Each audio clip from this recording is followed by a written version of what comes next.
At my birthday party, my dad handed me an empty envelope saying, "A man who can't pay his own bills." My family didn't just forget my 27th birthday, they turned it into a public execution of my self-worth. But what they didn't know is that their cruel performance was the exact spark I needed to light a fire under their crumbling world, and I was just getting started. You see, birthdays for me, Tim, were never a big deal. Not like for my younger sister, Rachel. Her celebrations were always these grand productions, balloons, a catered cake, even a custom slideshow. And my older brother, Eric? Same story.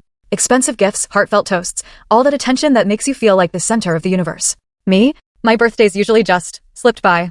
A card, maybe a pair of socks, and a family dinner where I felt less like the guest of honor and more like an afterthought. But this year, my 27th?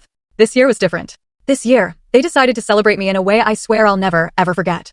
It all went down at the family house, the same old colonial place I grew up in. The living room was decorated, if you can even call it that, with half-hearted streamers. And the cake? A store-bought thing, still had the price tag clinging to the plastic cover. I noticed details like that, you know? Because when you've spent most of your life being the overlooked sibling, you learn to pick up on the small, almost invisible ways people show, or don't show, that they care. Rachel was on the couch, scrolling through her phone, barely looking up. Eric was droning on about some work story. Mom, as usual, was fussing over the food, pretending everything was fine. And Dad? He sat at the head of the room, watching us all with that calculating look he often carried, like he was silently grading our lives, tallying up our worth.